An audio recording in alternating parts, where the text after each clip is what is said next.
Hi! Welcome back to my channel. My Jack in the Box Weavers album arrived, so let's unbox it. I ordered only one copy and I chose it to be random, so I don't know which color will I get. Let's see, I haven't seen any unboxings yet. I think no.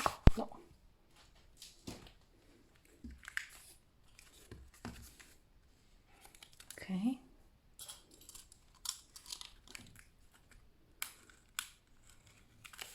I expected it to arrive later, like maybe next week, so I'm very happy it's here. Wow. Okay, this is the pre-order benefit. Here is the store's freebie. I love it. Okay.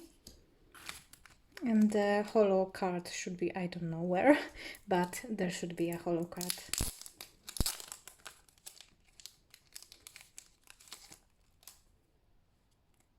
Is it in here? I think so. Okay. So here's the card holder. Yes, it's here. I love it. I haven't seen the cards. I mean, I think I saw a template like once or twice, but I only took a glimpse because I didn't want to spoil myself. I love it. Okay. And the album. I don't really have dreams about collecting, but like 2 weeks ago I had a dream that when you open this album, it suddenly becomes like this paper tower that you can put on your shelf, but I don't think it's going to work like that.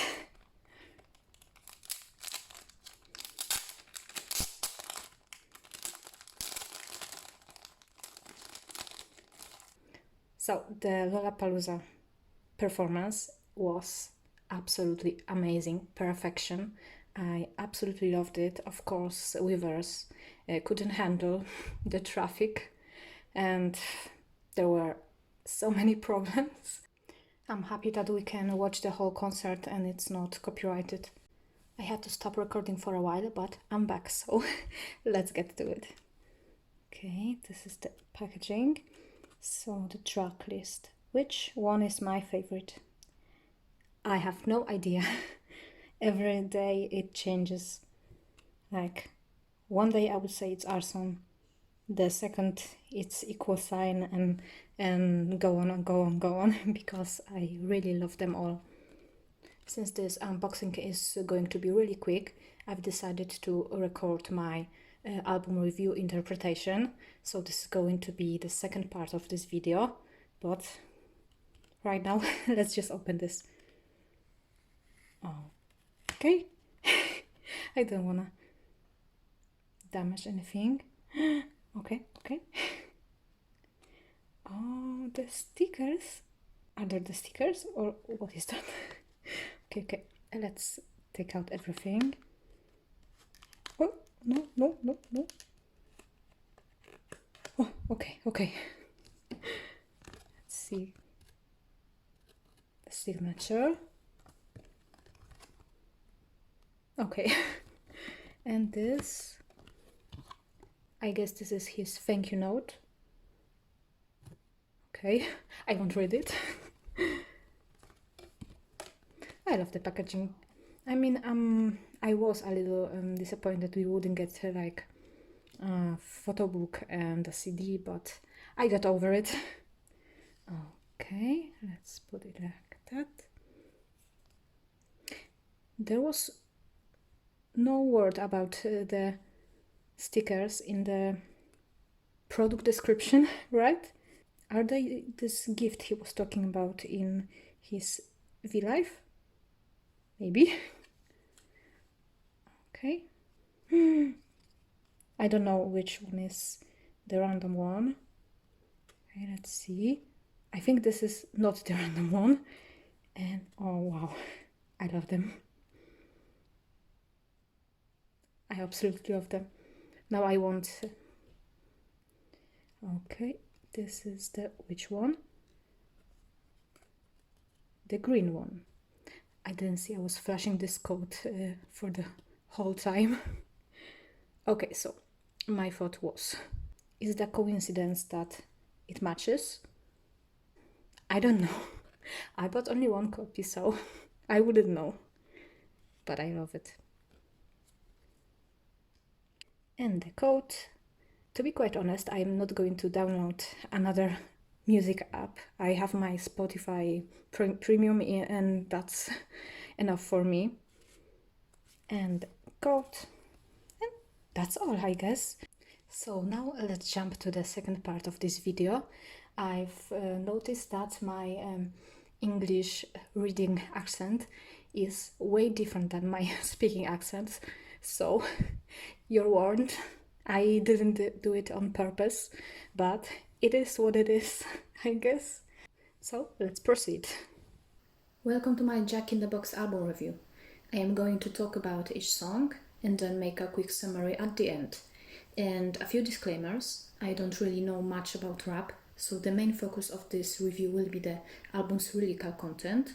That means I'm not going to make any comparisons with other artists or talk in depth about the music itself, because I don't think I'm competent enough to do this. And of course, those are my own interpretations, so if you don't agree with some of them or feel like some songs mean something different, feel free to leave a comment, because I would love to hear it. And I will be using 2 different translations throughout this review, from Toolset Translations and Claire, and I'll leave the links in the description. I'll always specify which one I'm currently quoting on the screen. Let's start. Intro. I'm a big fan of spoken word album intros, and I never skip them, but unfortunately they're not that common, which is a shame. Intro is a start of the story, which is perfect for a concept album. It sets the tone and the theme of the album. It shows us what we can expect from the whole experience. One of my favorite spoken word intros is definitely Janelle Monáe's intro for her Metropolis EP, titled March of the Wolfmaster. I also want to mention Pink Floyd's Dark Side of the Moon intro, Speak to Me. It gives off such a creepy vibe, I love it.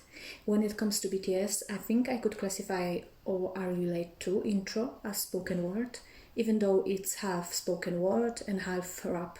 Coming back to Jack in the Box, I do think this is a perfect starting point, and to be honest, I don't have any more thoughts on it, so let's move on to the next one. Pandora's Box. Firstly, Hobby tells us an origin story of his name and the Greek myth surrounding it. Then he says, on the shoulders of a young boy who knew nothing, till the end frame to live up to be Bangtan's hope. It was my destiny, knighted in the name, that's my name. Admitting that maybe he went into it not knowing exactly what bearing the name Hope would mean, but he did live up to his name, that's his name. He really did become someone's light, someone's smile, and someone's hope. And he finally found himself through his music. Then he switches to describing all of the foul things that escaped Pandora's box and plague the world, and that we need hope to overcome them. Everyone can be that mythological hero, they just have to take that first step. He says, don't care if I run into disaster, want to face it head on. Jack in the Box, look at my title, open it up, take a peek, now put your trust in me. He's the hope that will lead us in the fight to make the world better. I thought I'd share my favorite part of the lyrics from each song, and for Pandora's Box it's itching to wake everyone up, in each soul their sleeping hero. More. In the lyrics, Hobby tells us that despite all of the success he achieved, he didn't become jaded, and his passion for music is still a driving force in his life.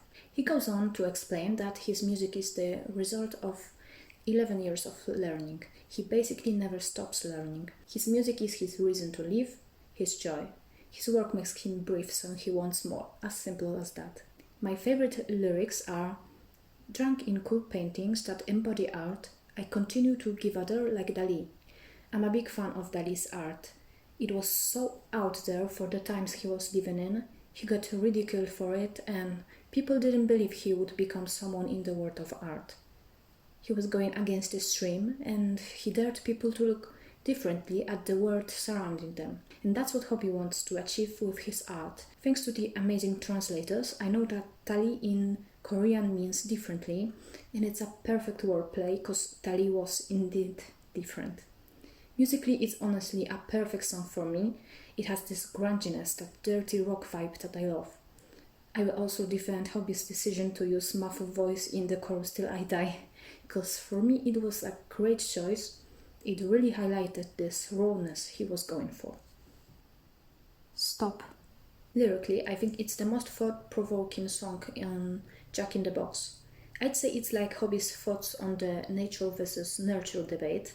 Are some people inherently bad and impossible to resocialize, doomed from the start, or are their actions and beliefs determined by the place they were born in, the education they received, and the people that raised them? Is there still hope for them? Hobby starts with an anecdote about clashing personalities with some friend. Patiently, I try to make them understand, but their reaction only raises doubts. He says. Then he comes to the conclusion that it's not possible for everyone to be the same and says, remember, you can change your true nature, so be myself. Then he starts thinking on a bigger scale, describing how the world is full of people who are doing horrible things. They disgust him, because how can they be worse than animals? How could they be part of humankind? He asks. But then he stops himself and forces himself to think about the reasons why they are like this. He says, look back through their lives, nurture, upbringing, and the system they were raised in. What sets us apart? What made us different? But he has hope that we can change those people's mindset. Guess we need to have faith. It's all we have. Human nature at its core, it all comes down to that. Please be right.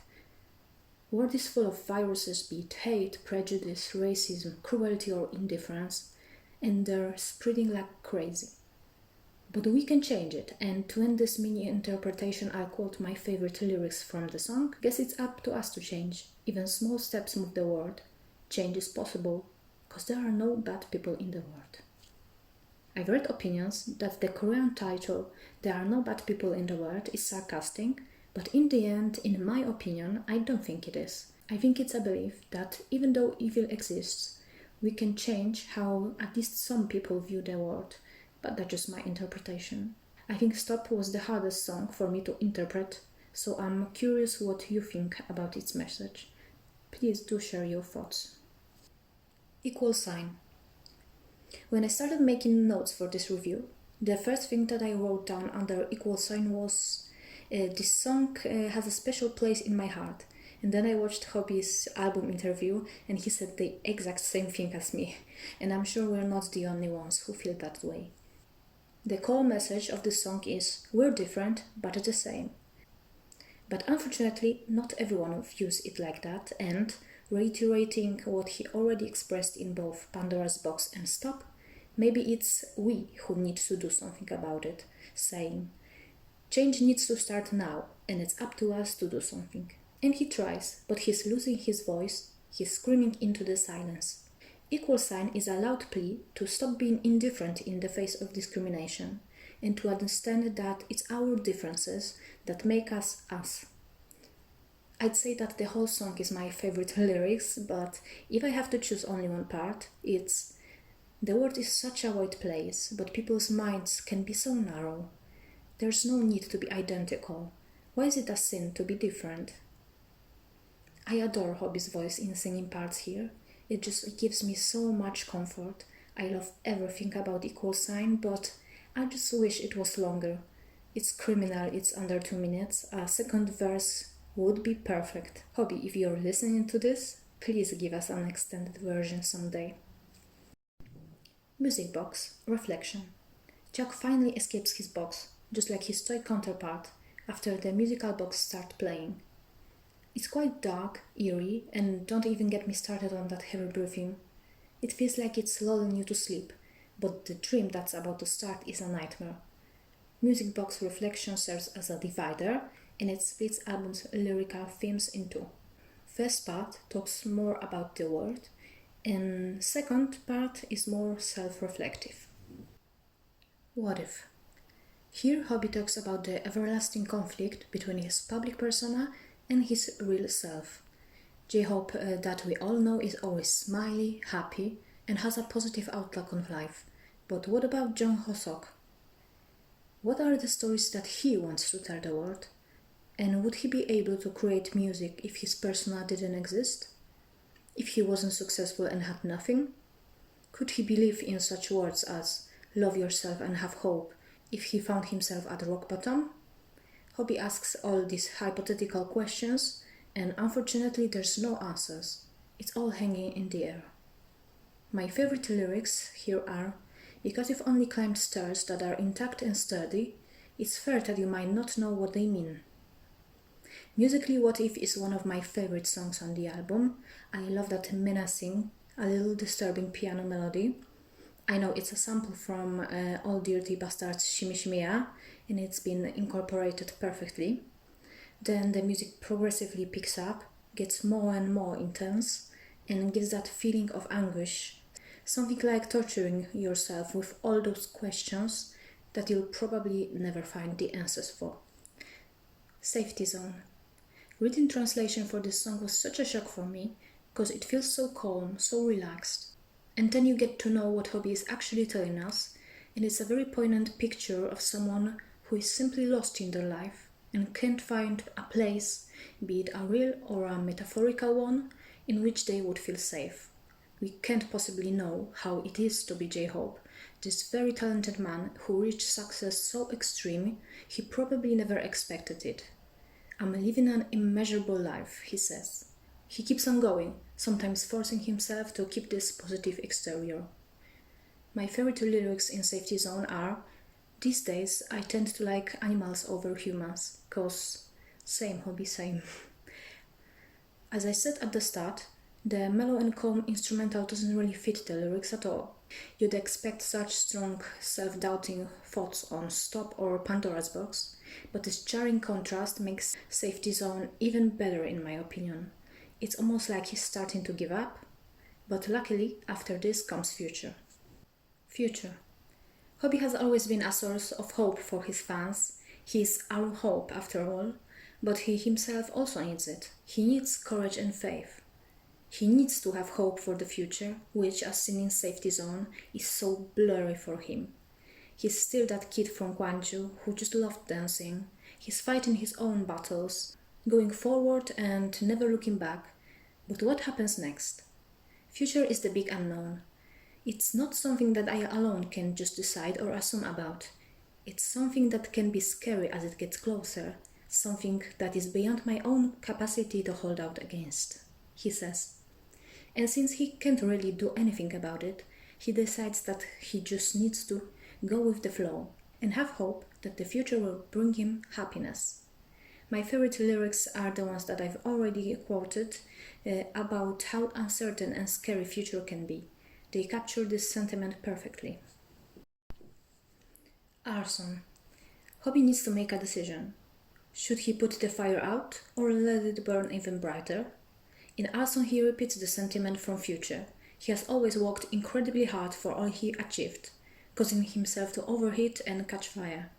He mentions that bigger the popularity, bigger the number of miserable haters. But he loves even that aspect, cause he has his fans, his label and his friends with him. We burn through it all together, he says. Then he contemplates his next step. Since all of those things he dreamt about are now basically done, should he slow down? Too much is as bad as too little. To know to quit while being ahead, that's the style, he says next. But is it really for him? Would he feel good if he just stopped right there? The song doesn't answer the question it asks, but I think it's safe to say that Hobby already made his decision. Yes, he burned it all, and all that's left is ashes, but this album clearly shows that he still has too much ambition and hunger for art left in him. He rose from those metaphorical ashes like a phoenix, and he's ready to commit arson again. What I find very interesting is the contrast between the water metaphors in More and obviously fire metaphors here in Arson.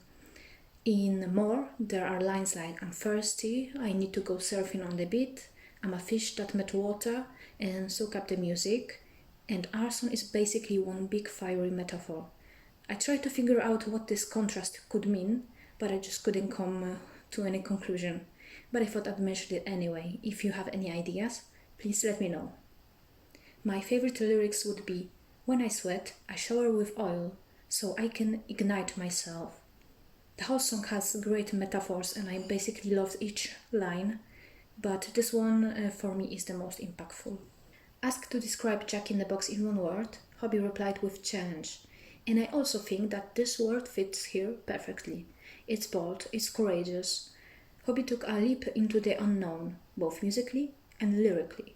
He put himself out there, with his fears and his thoughts out in the open, out of the box, you could say, for everyone to see. It's an incredibly cohesive but also diverse piece of art, well thought out, with a great flow, and what's most important, it's honest. If you listen to it all, then thank you so much because, to be quite honest, I'm a little nervous about posting this, but I hope you liked it. And what can I say more? If you have any thoughts, please do share. And what else? I think that's all for today. I hope you have a great day. Happy collecting. Bye.